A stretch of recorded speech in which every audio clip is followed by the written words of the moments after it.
Bom dia a todos, sejam bem-vindos. Hoje, o Papo à Mesa de junho de 2025 é sobre o livro Ciência e Cozinha, escrito pelo Massimiano Bucchi, e vai ser apresentado pela Tamires Drummond, nutricionista, especialista em nutrição clínica, neurociência e psicologia positiva, tem MBA em Engenharia de Sistemas de Gestão de Segurança de Alimentos. E aí depois eu deixo ela continuar, porque tem um grande currículo aqui. Sejam bem-vindos. É, lembrando também que esse livro é um livro impresso e que quem tem os direitos autorais do livro na versão digital é a Lenus Instituto, Lenus Editora, que a Arlete está aqui com a gente, e é por isso também que a gente está apresentando, foi uma indicação da Arlete, do Lênus Editora. Então, Tamires, muito obrigada por ter aceito esse desafio e obrigada por estar aqui com a gente. E a todos, sejam bem-vindos, a sala é sua e vamos lá, estou curiosa. Vamos lá. Pois é, eu agradeço o convite, a sugestão da Alex sobre esse livro que foi super provocativo, e eu espero despertar em vocês também esse gostinho provocativo que ele nos trouxe. Vou compartilhar com vocês a minha tela.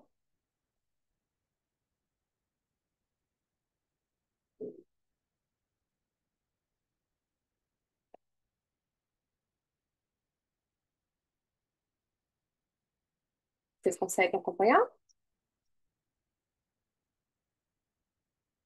Sim, sim. Sim, só não está em tela cheia, Tamires. É a pegadinha do. Ah, acho que agora vai. Isso aí, acho que agora vai. Foi. Pronto, só que já estamos na segunda. Você queria começar a primeira? Já daí mesmo. Ah, o primeiro foi para mostrar, né? Um papo à mesa. Tá. E, então, acho que todo mundo aqui já conhece esse espaço, né? Maravilhoso, que é sobre popularização científica. E hoje trazendo papo à mesa a ciência e cozinha de Maxine Bush. Bom, um pouquinho da minha trajetória. Eu sou Tamires, caprichado pela minha mãe, vários sobrenomes, Giovanni, Bueno, Drummond. Eu fiz intercâmbio na Universidade do Porto em 2008, fiz algumas especializações, tanto da parte clínica como da parte de segurança de alimentos, mas sou apaixonada pela área de qualidade. Então, esse livro caiu como uma luva porque traz essa química, o estudo, é uma área que eu sou apaixonada. Também, como hobby, praticava karatê, me tornei campeã do mundo em 2022, mas é um hobby que eu acolho com carinho, mas não dei mais continuidade. Trabalhei a vida acadêmica, e depois a profissional muito na área de empresas e consultoria de alimentos e já rodei esse mundo agora procurando um despertar, né? Então, eu estive pela Inglaterra, por Portugal e agora me encontro na Espanha. Mas falando do autor, eu acho que uma semana puxa, ele tem um olhar muito interessante, porque ele traz um preparo não só do ponto de vista da culinária, muitas vezes a gente traz muito para o cotidiano, e ele traz essa linguagem da química, da ciência, mas um saber diferente. Então, ele é um autor que ele trabalha ainda, né, na Universidade de Trento, dirige um programa internacional, tem inúmeros artigos em mais de 20 países, tem um programa que eu vou comentar com vocês também de televisão, o Super 4, que é super interessante. Então, o Bush, ele traduz, na verdade, que os fenômenos, eles acontecem não só, né, durante o preparo dos alimentos, mas tornam a ciência mais compreensível, né, com o cotidiano. Eu digo que ele dá um espaço onde a ciência ela vai atrás do cotidiano em que a gente muitas vezes nem percebe. E ele traz um exemplo muito bacana, e a cozinha, ao contrário, né, de que muitos podem pensar, não é apenas arte, mas é também um espaço de experimentação científica. Então, o livro todo a gente vai transitar pelo cotidiano, pelo que passou e como nós chegamos até as descobertas de hoje em dia. No primeiro capítulo, ele traz. que desde a Idade Média os cientistas eles se interessavam, né, por fenômenos. Então a cozinha era vista antes como uma prática doméstica, mas ela se tornou a um campo de estudo. Então cientistas, né, como Isaac Newton, tiveram esse interesse por pesquisar as coisas através, né, dos alimentos, das receitas. E esse programa que ele tem do Super Quark, ele tem uma parte que ele trata com pessoas da rua, ele traz uma pesquisa, né, de rua sobre. Você percebeu que a maionese, ela é um produto super simples, mas é que ele passa de geração em geração e, né, principalmente, como é curioso que todo mundo sabe como consertar um molho de maionese. Existe toda uma química. Por que que você coloca vinagre ou adiciona limão? Nós passamos essas receitas de geração em geração, mas não pelo lado da química, mas e sim pela experimentação. Então, essa informação passada de geração em geração, o quanto ela traz do senso comum, mas na verdade vem, né, de muita pesquisa, muita química. Então, isso não só melhorou as técnicas, né, culinárias através desses estudos, né, desses grandes cientistas, mas também mudou a forma de cozinhar e como a cozinha passou então a ser reconhecida, né, como uma parte então da ciência. Ele traz também sobre o próprio nome, faz uma comparação com o medicamento, o próprio nome receita, né, que vem do recipe, que vem do latim,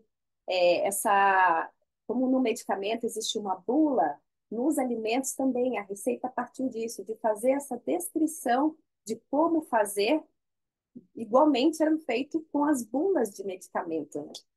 E a maneira também em que as mulheres elas foram ensinadas a tornar o alimento mais, diria profissional, mas assim, com mais requinte. Então, elas aprenderam a fazer dissecações em frangos, em porcos, tudo isso para ter uma apresentação. Então, saiu só daquele olhar do dia a dia, mas foi se aprimorando, né, todas essas técnicas desde lá da idade, né, medieval. E nesse segundo capítulo, o Bush ele foca em explicar o lugar que o frango ele teve, né, em toda essa história, né, o como o frango ele se tornou um laboratório, porque houve o experimento de Francis Bacon sobre a conservação, trazendo rapidamente, ele observa, estava passando, né, com os transportes antigos, ele observa que a grama por debaixo da neve, ela está verdinha. Então, ele entende que aquilo ali é um processo de conservação. Então, ele se coloca a conservar o frango no gelo, embute gelo dentro do frango, ao redor, e ele descobre um método de conservação. Só que esse esforço de estudo dele, né, em comprovar essa teoria, ele acaba contraindo até uma pneumonia. Então, ele comprova uma teoria, mas que acabou levando também à morte. Como também o Benjamin Franklin, que sim, né, observou que através da eletricidade ele podia fritar perus, o quanto o frango várias vezes esteve presente, né, nesses estudos. E Pasteur, me ajude, ele combatendo as doenças, né, com base nos estudos de fermentação, porque, né, ocorreu essa cólera aviária e que estavam perdendo muito frango. E ele, como já era um cientista conhecido, né, por estudar a parte de microbiologia, ele foi convidado para poder entender o que estava acontecendo. E nisso, ele teve a oportunidade de observar que os frangos que tinham um pequeno contato ali com uma baixa cultura, eles não tinham, é, eles criavam um pouco de imunidade, né? Então, através do frango, ele também desenvolveu o princípio da vacinação. Então, esse capítulo ele nos faz pensar assim, será que nós não estamos perdendo saberes tradicionais ao adicionar ciência? Por quê? Nós tivemos também um momento, né, da vaca louca, o problema do consumo, né, da carne de vaca, e nesse capítulo em especial, ele mostra o quanto que, em períodos da história, a ciência ficou um pouco de lado e foi utilizado mais a política para fazer comprovações. No exemplo mesmo desse da vaca louca, alguns políticos, porque a humanidade não estava consumindo mais carne, com medo, né, de contrair a doença, e ele oferece a carne através de um hambúrguer para os filhos, ou ele consumindo. Então, não existe um estudo para saber se aquilo está correto, se aquela carne está segura. É a apresentação de um político num palanque dizendo está segura porque eu estou dizendo que está seguro. E a partir do momento que ele coloca a sua própria filha para consumir, ele quer validar aquilo. Então, a gente chega num período em que não há ciência, há simplesmente uma exposição de autoridade. Se é aquela autoridade que está dizendo que sim, aquilo é sim, né? E eu trouxe sem nenhum cunho político, mas sobre a Covid. Então, quando ele também traz o quanto a apresentação, ele não fala da Covid, mas é um exemplo meu em relação à carne do hambúrguer. O quanto nós vivemos nesse período sem numa luta entre a ciência e a política, né? Quem é que estava trazendo a informação, a quem a população ouvia? Então, esse é um contraponto que ele traz muito sobre cadê a ciência? Será que, trazendo para os dias de hoje, será que um influencer tem mais lugar de fala do que um cientista, né? Então, isso foi um ponto que ele nos abordou. Em relação a capítulo 3, né, bebidas à parte, cerveja e vinhos, eu digo que Buxeri nos convida ele cita, né, se você levantar um copo e observar o quanto as bebidas elas sempre foram mais é uma tradição. Então a gente não sai com alguém se não for para beber algo, que seja um copo d'água, né? O quanto a bebida ela está relacionada aos momentos, né? E elas sempre foram mais do que simples líquidos. Elas também foram objetos de investigação científica, de debates culturais, de conflitos históricos. E aquelas perguntas que desde aquela época ecoam. Será que beber uma cerveja, vinho, fala do chocolate. Então, elas fazem bem, elas fazem mal, são estimulantes, são perigosas, são naturais, são químicos. O quanto o vinho já, desde a antiguidade, era visto por muitos, né, como algo quase medicinal e depois, no correr da história, visto como um risco, né, moral, à saúde. E o quanto o café também foi perseguido, né, por religiosos em vários momentos da história e ao mesmo tempo estudado também como uma fonte, né, de energia, de produtividade, esses contrapontos do que ecoam até hoje e a depender de como é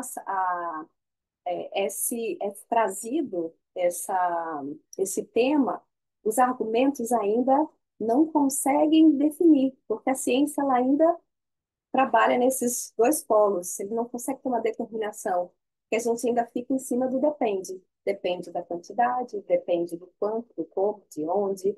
Então, são questões que são levantadas há tanto tempo e que até hoje ainda existem, né, esses contrapontos. Então, ele entra muito rico assim, no livro, que não é só a química, mas é o contexto. Eu digo que essa é a frase de todo nutricionista. Pode, mas pode quanto? Pode como? E ele ainda traz isso, né?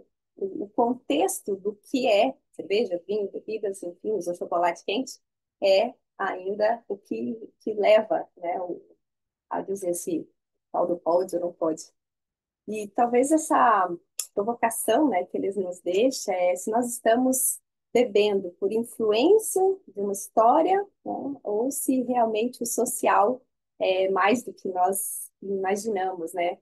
No fundo, eu acho que esse capítulo ele lembra que uma xícara ela pode carregar muito mais, né, do que ciência, é, é de geração em geração, né? Por que que nós bebemos café? De que isso em muito tempo também foi algo que foi proibido. Então é bastante provocativo, assim, o quanto essa química e o contexto importam.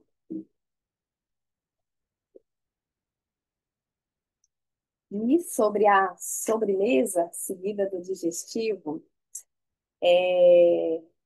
foi bem interessante porque é bacana como a gente vai acompanhando o livro e percebe realmente do dia a dia, né? Por que ter uma sobremesa? Por que buscar esse prazer?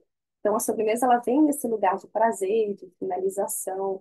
mas ele mostra que não são apenas doces, né?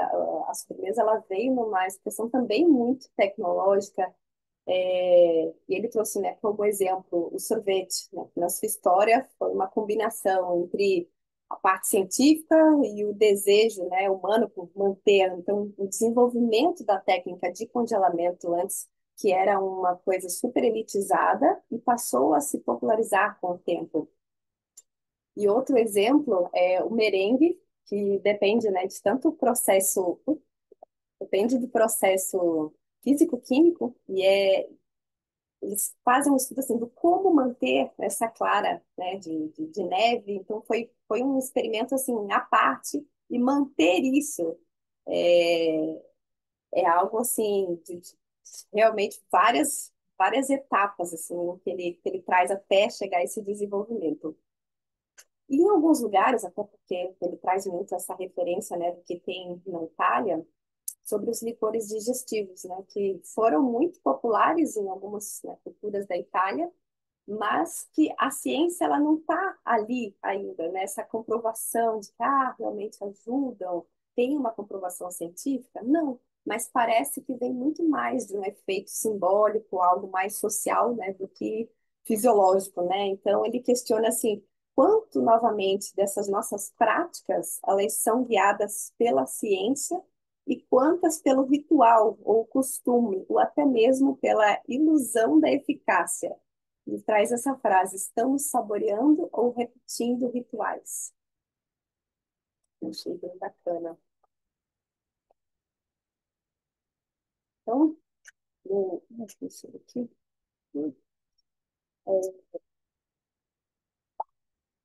Então, que eu senti com esse livro, né? Que a cozinha é como um campo experimental, que um cozinheiro ele pode usar todo o conhecimento para inovar, para garantir, para ter qualidade nutricional, mas ele vai utilizar, né, técnicas de manipulação, de preparo, de tempo, de temperatura. Mas Bush ele mostra como é que a cozinha ela passou a ser vista como um espaço de experimento científico e especialmente com os usos das tecnologias, né? Não só olhar o alimento como em si, mas tudo aquilo que é ciência atrás disso, de cada processo, de quando ele degrada uma proteína para fazer aquela clara, o processo químico que existe nisso. Ele explica, né, que os processos culinários eles se tornaram uma forma também de comprovar as teorias científicas, tanto na área química, física e microbiológica. Isso eles mostram muito também, até pelos estudos de Pasteur, quando ele vai falar dessa fermentação, eles fazem também faz alguns relatos de o quanto eles achavam, por exemplo, na época de 1700, acho que 25, eles achavam que eles precisavam comer muita carne e beber muita cerveja para poder ter energia, e depois eles começam ele faz uma apresentação de que ele começa a comer só o frango, a canja, e prova que tem muito mais energia, porque ele não se sente pesado, ou então com é, o efeito rebote, né, do álcool. Então, várias vezes a ciência ela foi testada, mas no senso comum, sem uma comprovação.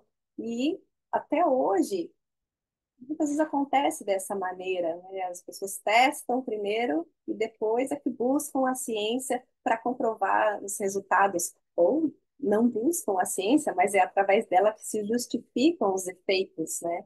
Então, a cozinha deixou de ser um lugar de prática diária e começou a ser reconhecida como um verdadeiro laboratório de ciência. Eu acredito que o impacto, né, da ciência nessa alimentação contemporânea, então, ela passou de ser essencial, na produção de alimentos industrializados, na parte de segurança alimentar, no controle de qualidade dos produtos. E sim, essas descobertas elas impactaram, né, a nutrição, a saúde pública e os novos hábitos alimentares. E Bush ele reconhece, né, que a ciência ela trouxe vários avanços para a culinária, mas também fato, né, que ela também mudou muitas tradições alimentares. Ele traz essa reflexão sobre como encontrar um equilíbrio entre os benefícios, né, da ciência e essa preservação da culinária mais tradicional, mais natural. E a pergunta que eu trago hoje é como é que a ciência influenciou a forma como nós nos alimentamos hoje? Teve um impacto, eu acho que muito grande. O que eu trago da minha percepção para o livro, eu acho que a maneira como o autor fala sobre os alimentos, ele passa uma ideia de ingrediente, né? Então, isso é por causa disso, e todos passam por processos químicos, a opção de comer é por uma. Os estudos eles comprovam que aquilo ocupou aquele lugar através dessa ciência, mas acredito que na realidade os alimentos eles carregam também significados, né, sociais, emocionais, culturais e que também devem ser levados em conta, né? Não só a técnica, a ciência, a química e a biologia, né? Trago por experiência de ter agora migrado por alguns países, e como que conta a percepção do local ao seu alimento e a maneira em que ele é preparado. Então, acredito que nós somos muito mais do que química, física e biologia, mas também com um grande significado, né, emocional e social, a depender, né, de qual alimento que a gente busca, a depender de como estamos ou aonde estamos, né?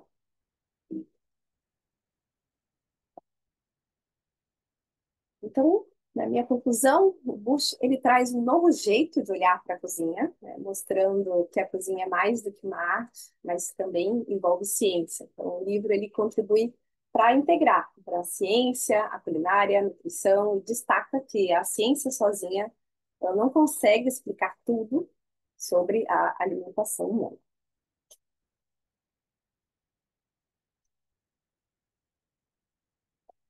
Maravilha. Obrigada, Tamires.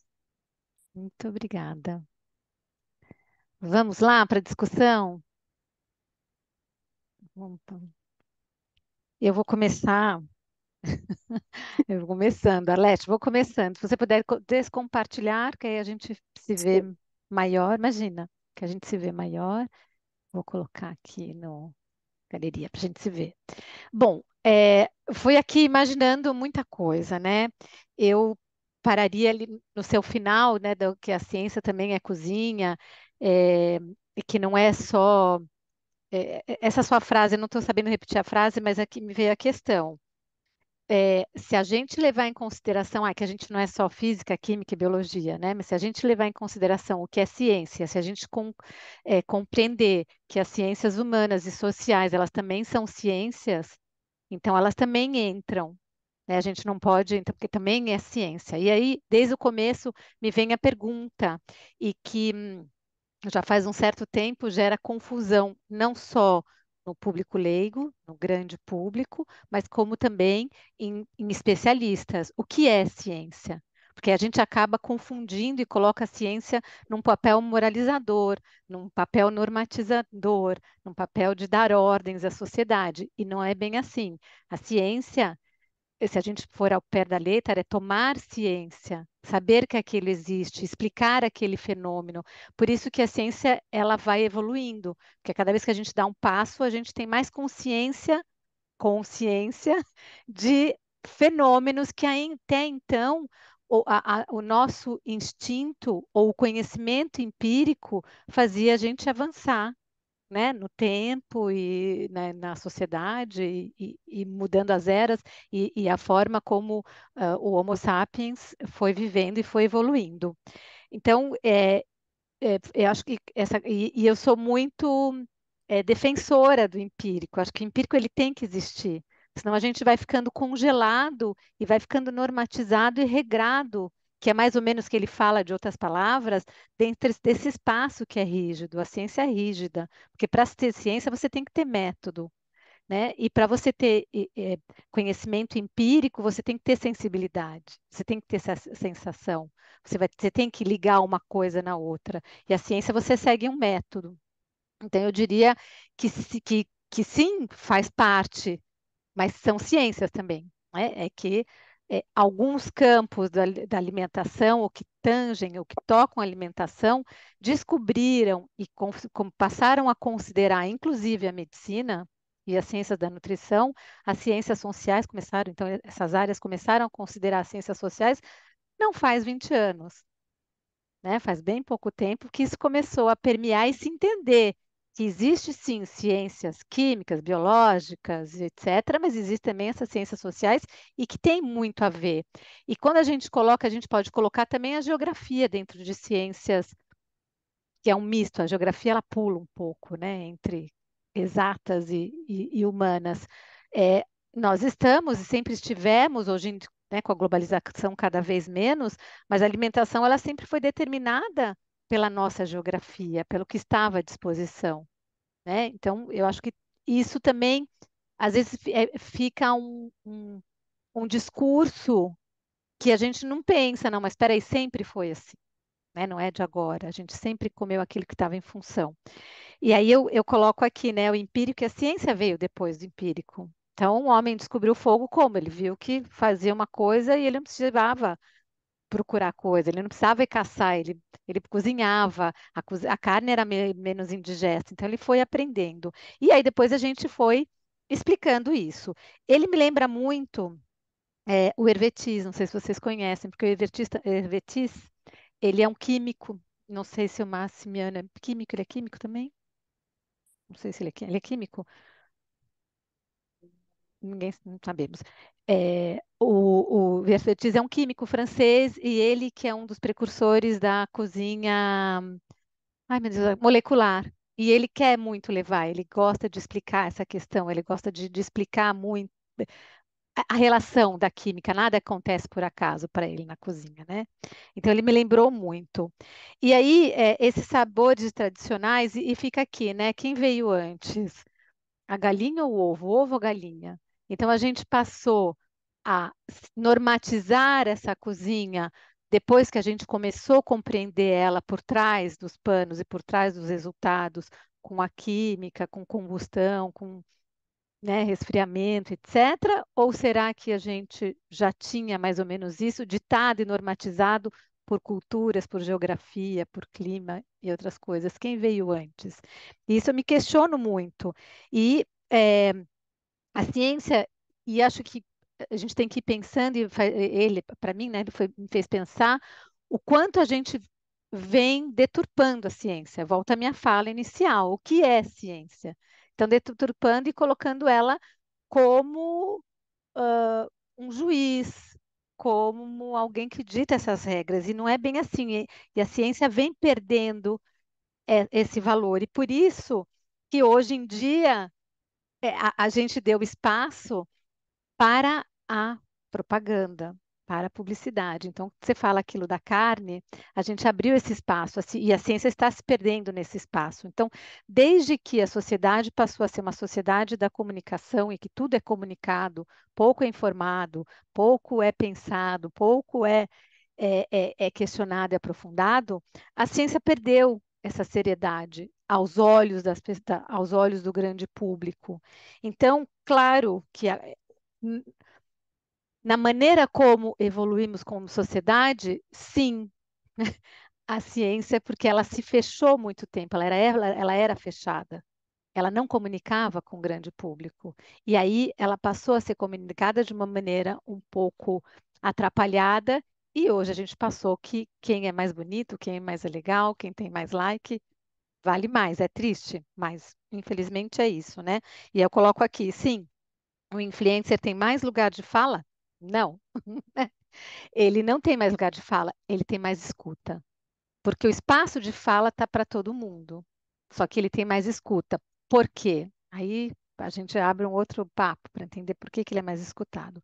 Depois a questão da bebida, né? Eu acho que tem essa questão toda, e tem aquele livro, acho que é O Mundo em Cinco Bebidas, em Cinco Copos, Sete Copos, a gente até já chegou a apresentar aqui, que vai contando que muito das bebidas foi também uma questão de higiene. Quando o homem começou a se sedentarizar, o que que a gente vai beber? Porque aquelas águas todas não tinha saneamento básico, aquelas águas todas foram se tornando não é essa a palavra certa, mas sujas, né? Inapropriadas para o consumo. Então, o vinho e a cerveja, durante muito tempo, representaram uma sanidade, um aspecto era um fator sanitário importante daquela população.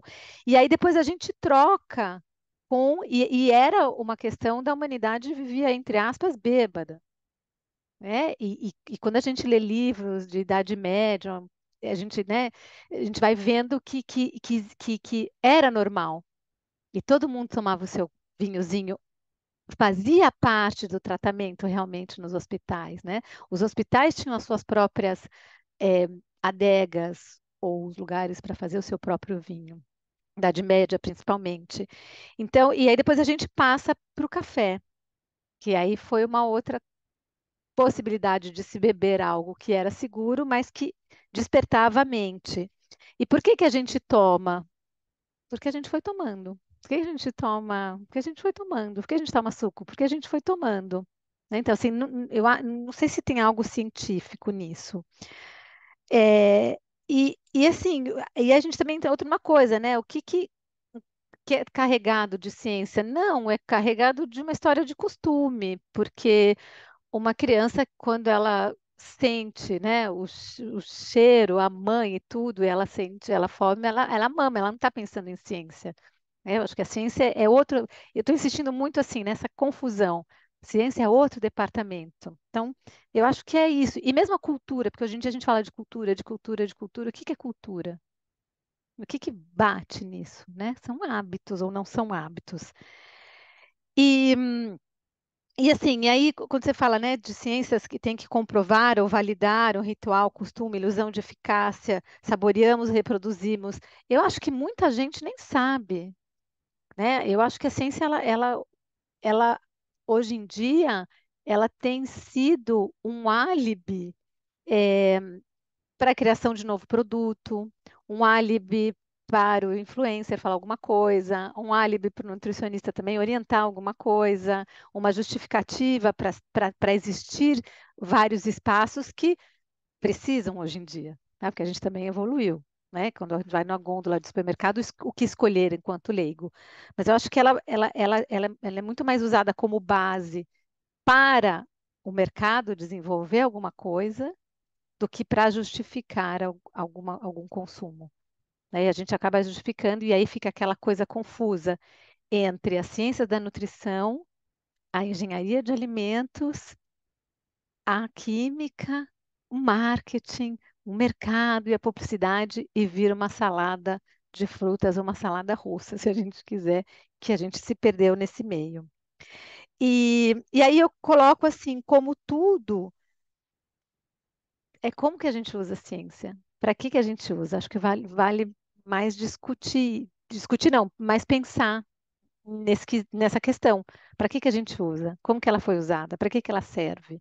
Né? Então, assim como você falou, esses pesquisadores que foram desenvolvendo coisas para ajudar a humanidade, mas a gente pegou isso, será que a gente está usando? Será que a gente justifica de alguma maneira tão proveitosa assim para a humanidade? A falar. E no final, sim, que a cozinha, e volto a falar do Hervé e outros cozinheiros que vão por aí, que vão trabalhando, e acho que os cozinheiros são uns mestres, assim, eles são uns magos da química, porque eles sabem o ponto, eles sabem onde aquilo vai ficar mais gostoso, onde aquilo vai ficar mais pastoso, como tudo. E ali sim, ali a gente entra em química pura, né? Quando a gente está cozinhando, adoraria eu ter essa química toda para você poder fazer o prato sempre igual, sempre na hora. Gente, falei já. Raquel, obrigada por me escutarem. Não sei se você quer falar antes ou se já podemos passar para a Raquel. A Lete também, que conhece bem o livro, se quiser falar antes. Eu parei Concordo. no meu ponto de vista da ciência, eu, né? Sim, sim, mas eu acho importante, viu? O que eu trouxe, assim, a ciência no sentido do teste, né? Então, imaginar que, assim, naquela época os reis colocavam é, condenados, né, para consumir, por exemplo, o café, para dizer assim, olha, se ele não morrer, então tá tudo bem. Ou, né, vou testar em pessoas que já estavam condenadas à morte. Aí ofereceu café e chá. Então, a validação, né, que a ciência passou e ainda com essas lacunas, né? Essas controvérsias que ele traz para Chibacan. Uhum. Mas traz para a É, gente também, Raquel, que eu fiquei não, curiosa. não, eu ia falar. Nesse sentido, eu acho que ela veio para ajudar, né? Porque a gente não Sim, precisa condenar ninguém a experimentar um alimento que vai matar. A gente pode fazer um teste no laboratório e ver o quanto de toxina e pode, assim, ela é prevenção. positiva nesse sentido, né? Raquel, você. Bom dia, Ramires, obrigada aí pela aula, foi ótimo. A Juliana colocou aí algumas questões, né, do livro do Hervé Diz, né, que é um químico na cozinha, e tudo, tudo que a Juliana falou ali me lembrou muito um posicionamento que teve essa semana, e que eu concordo muito, da Rita Lobo, com a questão da ciência e tecnologia, mas sendo feita de uma forma empresarial, né? A gente vê que colocam, de repente, como vilão um determinado alimento e a indústria em seguida vem com aqueles modismos, né? A dieta low carb e tudo, e agora a gente está com o whey, né? Seja ele feito da proteína né, animal ou vegetal. Que as pessoas ficam naquela loucura de você conseguir ter a quantidade de proteína do dia e faz a substituição da proteína do alimento, né, in natura, e consomem essa proteína industrializada e muitas vezes não sabem que quando tem saborizante, ela é um ultraprocessado. Né? Então, assim, a minha pergunta é como que a gente consegue utilizar a tecnologia em prol de uma alimentação, de uma comida de verdade, uma comida mais saudável, e como passar essa informação, sendo que tem tanta empresa que deturpa essa parte de tecnologia para fazer vender o seu produto e colocar o mercado para gerar, da maneira deles, Raquel. né? Raquel, vou ter que ser controversa, a gente vai ter que entrar numa controvérsia aqui, nós duas. Porque eu acho que isso vem muito da própria ciência, vem muito dos profissionais que trabalham com alimentação, né? Ou seja, médico, nutricionista ou o que for, que por vários motivos tem que defender seu espaço, que por Sim, vários motivos não vão a fundo nisso e que endossam e ajudam essas indústrias a criarem espaço no mercado.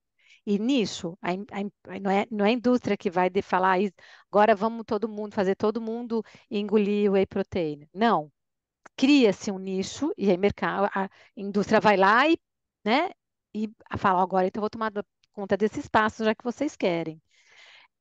Então, eu acho que a gente tem que pensar muito no papel da sociedade, porque a gente vai deixando e vai colocando aquilo que eu sempre coloco, um culpado. E é muito fácil quando a gente coloca um culpado, a gente tira a nossa responsabilidade disso. concordo plenamente. Era a resposta mais ou menos que eu queria chegar, porque a indústria aqui no Brasil, ela ainda faz assim, dependendo do tipo de produto, tá? Eles criam cadastros para nutricionistas serem prescritoras daquele determinado produto. Então, assim, é uma forma que eles têm de, como foi mencionado ali também, a questão de influencer, fazer isso. E tem até muitos mitos. Você mencionou de um livro que eu depois até vou querer ler, porque esse eu não conhecia. Mas tem um livro agora que se chama Drunk, e ele fala exatamente dessa moda, né, de você consumir menos álcool, mas é bom para a saúde, claro, mas tem uma parte cultural também de socialização. Eu também E ele discordo. faz esse contraponto e eu achei bem interessante, que você, com pouco, você consegue manter ainda a cultura e tradição. Mas eu acho que a máquina, assim, não é só um culpado, é o que você mencionou ali, que era onde eu queria chegar, né? É qual o papel da sociedade como um todo, e principalmente também dos profissionais, porque muitas vezes eu tô vendo uma influenciadora que tem mais de 2 milhões de seguidores que sempre falou que odeia whey protein e foi paga por uma marca agora, que ela vai casar no final do ano e que a marca falou que ela vai gostar daquele whey protein. Então, assim, é isso que eu falo, é o uso da tecnologia, mas, né, com essas pessoas que eu acho que colocam o Ô, produto para rodar sem ser. Raquel, eu acho que não, porque assim, não, eu concordo com você, mas eu acho que é uma coisa muito mais complexa que isso, né? Porque, de alguma maneira, algum ponto em alguma pesquisa ou algum grupo de pesquisa provou que o whey protein tem sua função e ele existe por quê? E aí eu vou defender, eu acho que vou defender uma parte, né, da tecnologia de alimentos, que hoje o mundo não seria esse se a gente não tivessem os leites substitutos de leite materno, né? Uhum. A gente também não teria as dietas enterais, que são muito Sim, importantes, né? Que são muito mais seguras para tudo isso. com Então, eu acho que certeza. tem muita coisa na questão da segurança dos alimentos. Esse papel da tecnologia foi muito importante. Palatabilidade, isso é muito importante. Uhum. De novo, como a gente usa. E aí depois é, a gente entra de novo numa questão social, né? Uhum. Porque se as pessoas precisam, podem, querem, acham legal fazer propaganda, acham legal ter like e todo mundo corre atrás desse like, se todo mundo vai ter isso, se a gente vê tudo isso, é uma questão de repensar essa nossa sociedade. Como? Só que aí a gente está aqui, né? É, Pior que ideologia, a gente está numa utopia, querendo achar que a gente vai ter uma solução para isso. Eu acho que por isso que eu falo, é, eu, é toda a formação, como é que a gente forma todo mundo, como é que a gente coloca essas pessoas no mercado, para que a gente coloca essas pessoas no mercado, para quê, né? Para que, enfim. Mas acho que a gente entra em aspectos filosóficos, políticos e sim. sociais que a gente não sai daqui. E não Não, temos é. nem sociólogos, nem psicólogos sociais Exato. aqui. Que você mencionou da alimentação integral, cara, eu super concordo, a tecnologia ela tem que estar presente. Mas a gente está chegando num ponto da sociedade que tem nutricionista colocando no cardápio do dia a dia de pacientes, tirando a carne e colocando a proteína em pó. Gente, que coisas que ela poderia fazer pelo uso da alimentação. É isso que eu quero, né, Sim, mas trazer. aí é que tá aqui, né? Se você está aqui enquanto nutricionista e você defende a proteína da carne pela carne, outras defendem outra coisa. E aí a gente é uma seara muito grande, porque É, com como é que ela certeza. foi formada, que aspectos ela tem, em que condições ela faz isso, para que ela faz isso, e aí eu volto a falar, minha posição não é pela opressão, nem pela Uhum. repressão, é pela educação, mas aí Exatamente. é pensar demais, Dá né? para Achar outros que 1000 encontros aí. vamos lá. Mas para falar assim, que é só a nossa controvérsia é isso, porque eu acho que a indústria ela não é culpada por si só. Existe todo um motor em volta dela, talvez para ela, ou talvez por ela, ou por causa dela, que faz isso girar. Mas se ela tivesse um outro entorno, outro público, um outro governo, outra capacidade de reflexão das Sim, pessoas, talvez ela não reinaria dessa maneira. Jane, tá vamos joia. lá. Você. Ah, primeiramente, parabéns, né, a Tamires, por apresentar, assim, de modo tão sucinto o livro que eu não li, Hum. mas fui bem curiosa. E aí, vendo vocês tanto comentar, né, sobre todos esses períodos da história alimentar, Juliana, você falando lá do medieval, né, de como eram as práticas, e a gente vendo os padrões alimentares de hoje, né, que, por exemplo, participei de um grupo em que, por exemplo, mães veganas já começaram a introduzir a alimentação ali dos filhos, não vê nenhum tipo de alimento animal e que nunca vão ter, né? Você está me descrevendo a prática lá de você conservar, né? Conservar, saber que conserva o frango ali naquela condição de umidade, né, da neve. E se imagina eu fico pensando uma criança, né, dessa e nunca teve contato com nenhum tipo de animal, pensar que num momento aquilo vai ficar muito, muito mais histórico, né, do que você sentir realmente sabores, ou que para gente, né, há 30, 40 anos atrás, todos os alimentos eles pareciam muito fazer parte da nossa história simbólica ali de alimentos, né? E todos esses padrões novos agora entrando e parecia uma coisa muito ilustrativa, né? A gente fala aqui de tudo que está acontecendo hoje numa velocidade alimentar e se discutindo todo o papel da indústria e tudo mais, e ficando, parece ainda numa forma muito abstrata. sendo que o papel real de uma mesa, né, como você tanto coloca, de você ter essa comensalidade e tudo isso cada vez desaparecendo mais, né? E a ciência parecendo ser, como você falou, como que ela vai, né, trabalhar com todas essas questões, sendo que fiquei pensando muito na própria prática experimental, pensando nas crianças, né? A prática da ciência enquanto formador ali dessa transformação da cozinha ali, né? Na prática, que talvez fosse algo muito mais vivo e real do que adultos que já têm várias influências e como se trabalhar, né, com adultos, quem que ele vai escutar ou quanto que a ciência entra, mas eu acho que as crianças, né, seriam talvez uma base experimental do- dessa cozinha, né, que nesse última imagem que também colocou ali daquele prato tão colorido, né, então, e coisas que são desenvolvidas na cozinha, então acho fico pensando muito nisso, né?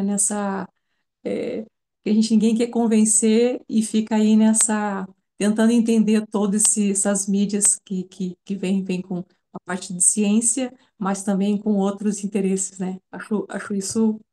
Achei o livro bem interessante nesse aspecto, né? De como chega lá.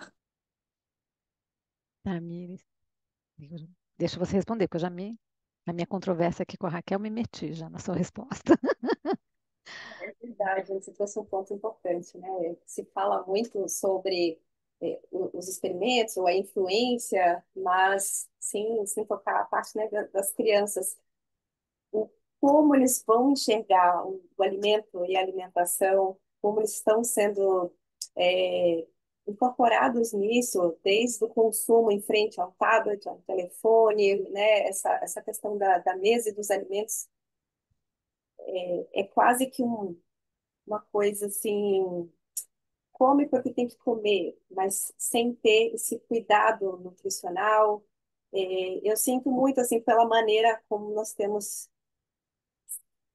evoluindo na parte da alimentação.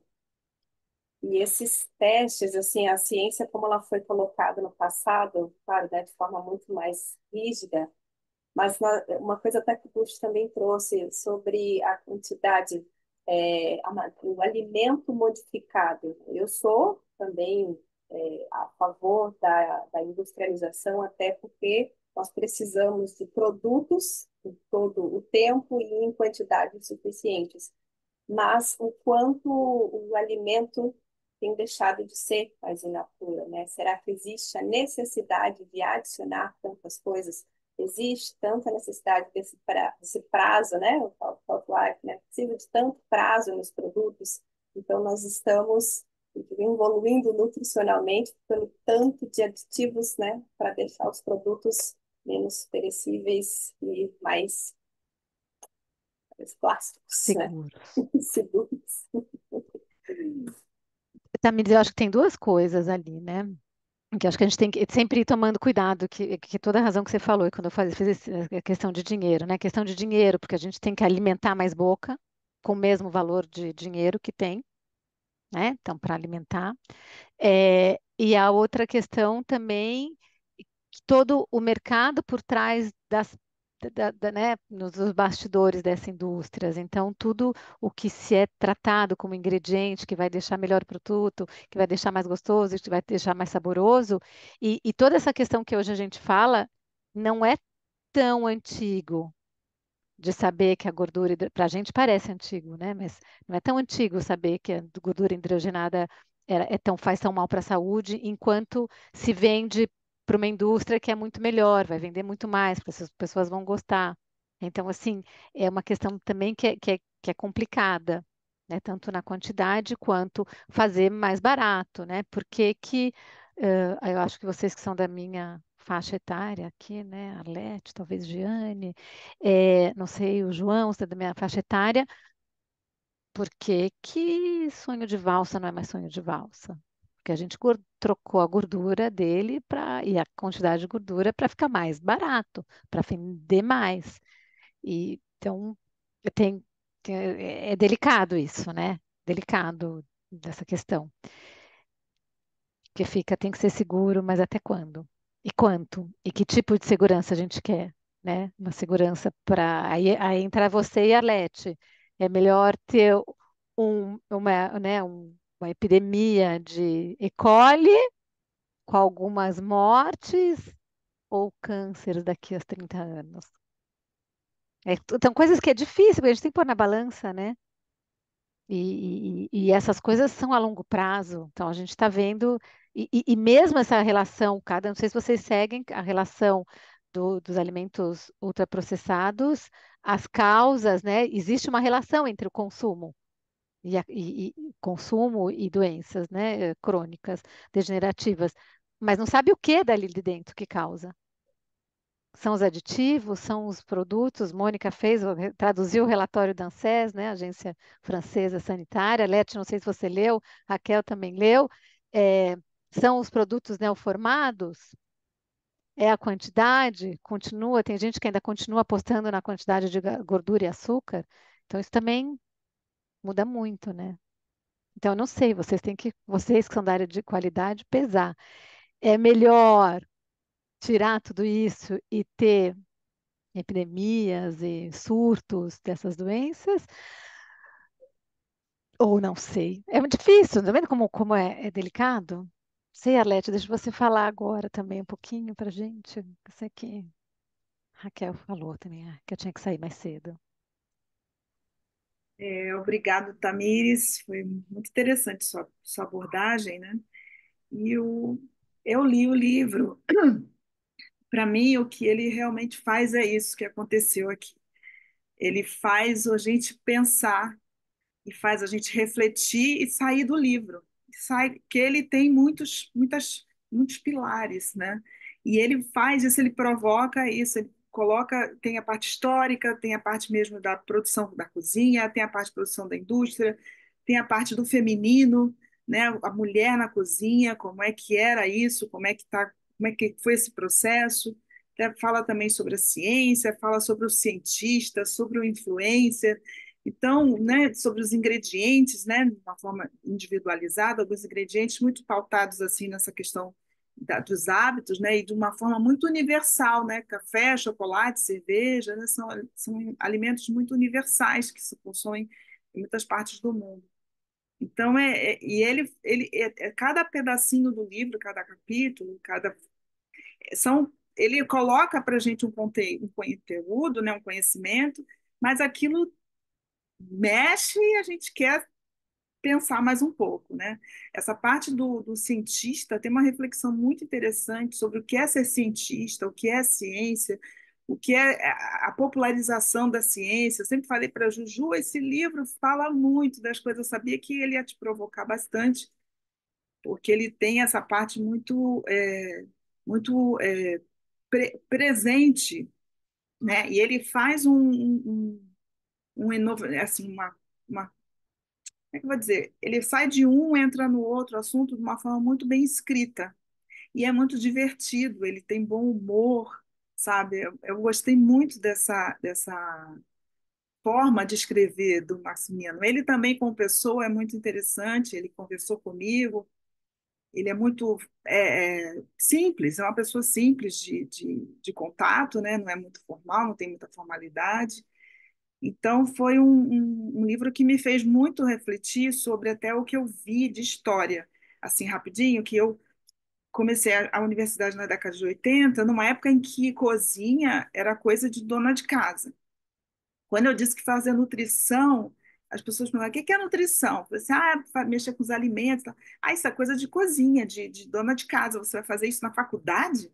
E aí tinha todo um preconceito sobre o laboratório, né? Que a gente chamava de laboratório. Dizia assim, as pessoas, os outros alunos da enfermagem, diziam, que laboratório nada, você vai para a cozinha. Então, esse processo que hoje a gente vê como cozinha dita em todos os lugares, a cozinha valorizada. Eu passei por essa, Juliana deve ter passado um pouco mais tarde, mas também deve ter pego essa transição entre que a cozinha era um lugar da dona de casa e agora a cozinha é do chefe. Tem né? A cozinha tá, a arquitetura agora juntou a cozinha com a sala. né? Então, nós passamos, né, por um período que a coisa mudou completamente, né? E esse livro traz um pouco dessa reflexão e mostra, quando ele junta a ciência e a cozinha, ele mostra que a cozinha não é só o lugar de fazer comida para alimentar a família, é um lugar também onde a ciência está, a ciência, vamos dizer assim, a química, né? Não vamos dizer ciência, mas a química está ali acontecendo. E isso, para mim, essa conversa, quando uma pessoa que não é da nossa área lê esse livro, eu acho que ela sente uma valorização desse espaço, e se não é um profissional da área de saúde, da área de alimentos, ela pode se sentir um pouco mais valorizada por saber fazer um bolo, saber fazer um risoto, saber fazer alguma coisa que ela pode pensar assim, eu na minha cozinha eu faço também ciência, né, de uma forma eu chamo de cientistas leigos, né? Quem consegue fazer uma maionese, dar o ponto, quem consegue, por exemplo, minha mãe fazia bolo que era uma maravilha, ela pegava o bolo, batia na mão, entendeu? Quer dizer, ela tinha um domínio da química que eu não consigo. Eu faço bolo, bolo sola. Eu não consigo pela percepção, né? São cientistas, são pessoas que aplicam a química pelo sentido, né? Pelos sentidos, a visualização, né? O teste vendo a textura do produto e conseguem fazer a química acontecer e dar um bom resultado. Então, eu achei esse livro assim, bem interessante e tem muita coisa, mas vocês já fizeram bastante discurso sobre isso. Muito obrigada. Temos que ler. Vamos ler. Giane, João, Renata. Renata quer falar alguma coisa? Temos que ler o livro, porque ele é verdade, deixou a gente. E a Leti, eu tava. E tem a questão também, né? Que hoje em dia, juntando, né, Jane, com um pouco o que você fala, eu cresci sim com abobrinha, com arroz, feijão, eu cresci com isso. Mas também de uma época, não sei se a Leti era assim, de que criança não chegava na cozinha. Criança não atrapalha, fica longe daqui, né? Era comia aquilo. A gente tinha outras maneiras de se relacionar, mas a gente não entrava na cozinha. Hoje em dia a criança já sobe no banquinho e corta a comidinha dela. São mudanças, né? E é interessante também, quem quiser depois estudar essa história da arquitetura, porque a cozinha antes era fora, no Brasil, né?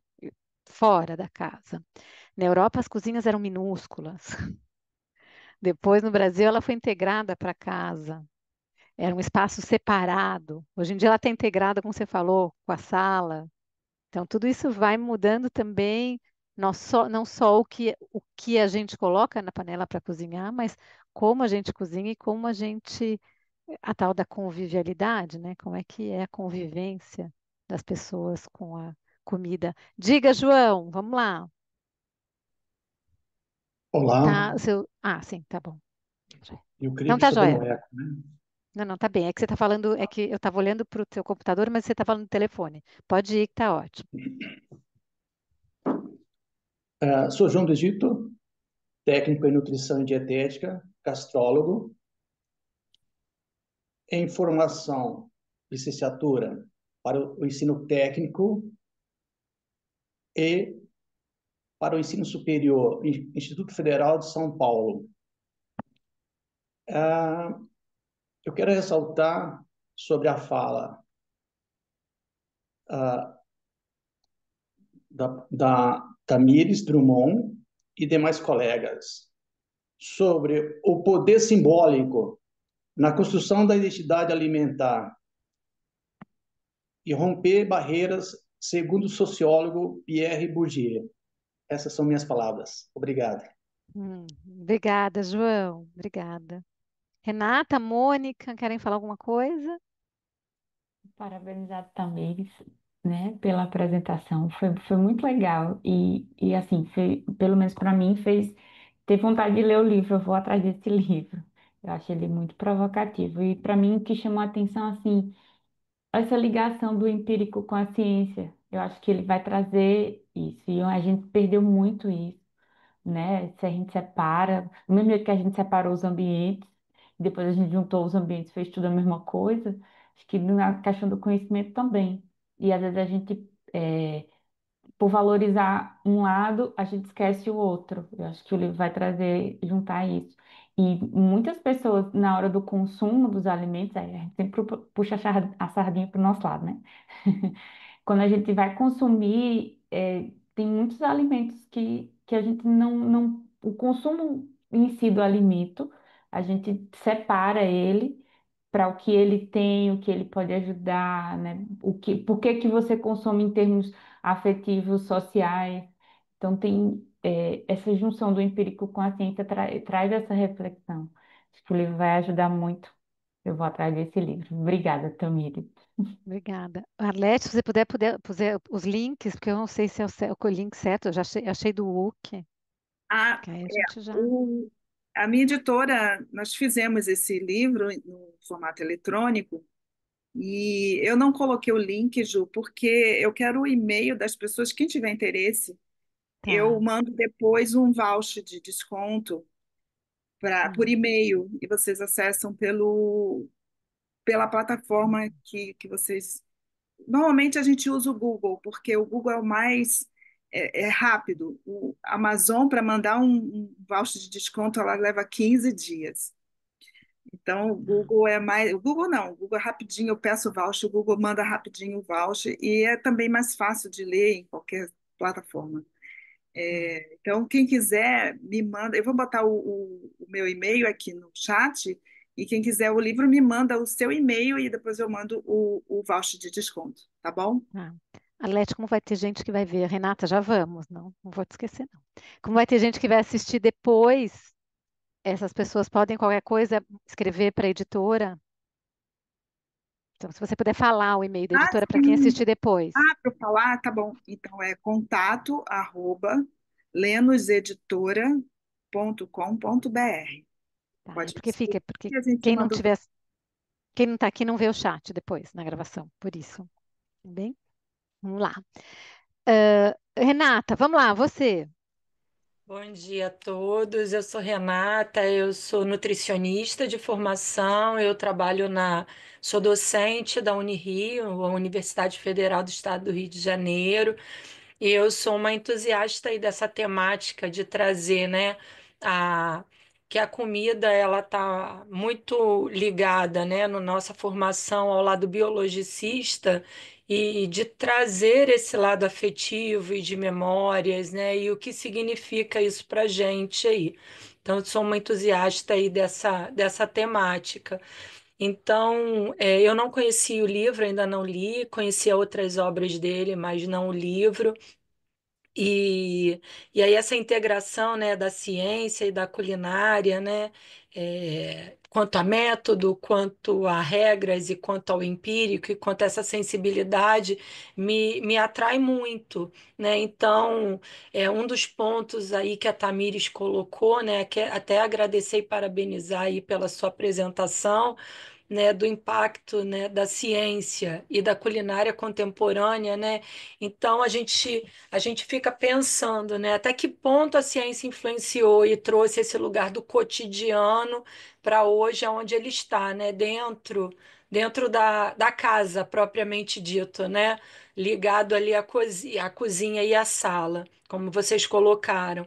A própria comunicação aí, né, como influenciou, então, influencia ainda, né, no que o marketing, a empresa quer trazer para a gente dentro de casa, mas a gente teve aí um longo período da Covid e aonde a comida, né, talvez os programas de culinária acenderam aí algumas faíscas, aonde puderam despertar algum sentimento desse lugar, né, para unir algumas pessoas, trazer outros sabores, relembrar, né, alguns conhecimentos ancestrais, né?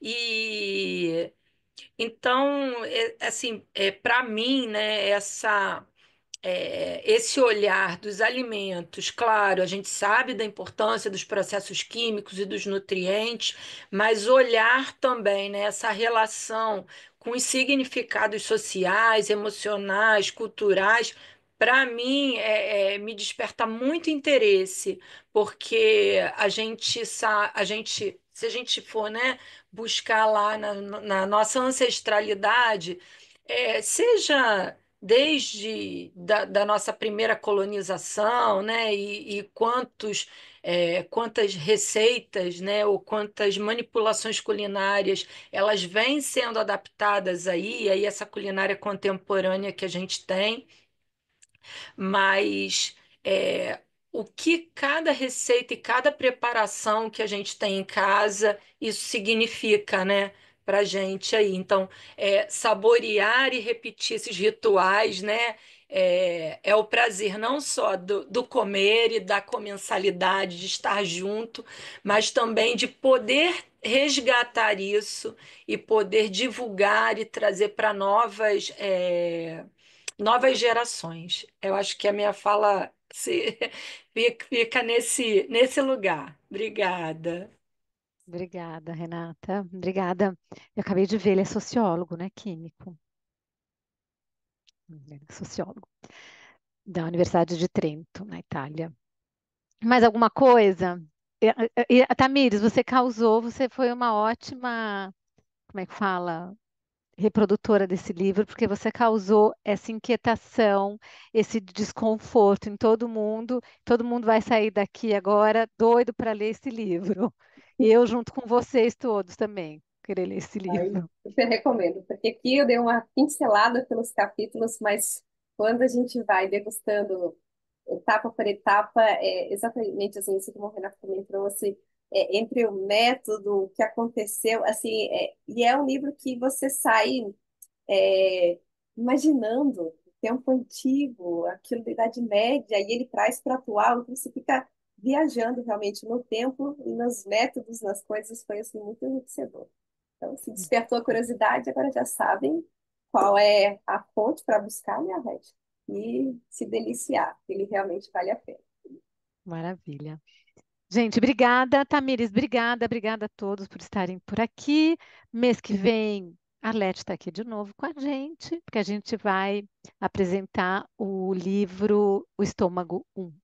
E vai estar aqui com a gente. Quem vai apresentar é uma psicoterapeuta, mas a diretora da produtora, a produtora vai estar aqui com a gente. Então, o papo promete esse papo de julho, né, Arlete? Eu recomendo que assistam o filme, porque Sim. é um ícone da filmografia brasileira. Foi premiado em muitos países, mas eu não sinto o mesmo reconhecimento dentro do nosso país. Mas é um filme que reúne muita coisa da alimentação. E o diretor, o Marco Jorge, na época eu conheci, que ele foi lançado, eu conheci o Marco Jorge. A Cláudia Natividade, que vai estar conosco, ela também é produtora, mas eu não falei com ela na época. E eu consegui contato com ele, eu falei, Marco Jorge, como você conseguiu fazer um filme tão bom, tão completo em termos das questões da alimentação? Ele falou, eu não sabia. Ele não tinha consciência de quanto o filme estava bem feito. Vale a pena. Sim, e vai ser esse contraponto, né? Com a arte e a psicologia. Vai ser uma delícia. E espero vocês, então, mês que vem. Voltem, Giane, volta, Mônica, Renata, Tamires, todos bem-vindos. E bom final de semana para vocês. Até a próxima. Obrigada. Obrigada, também.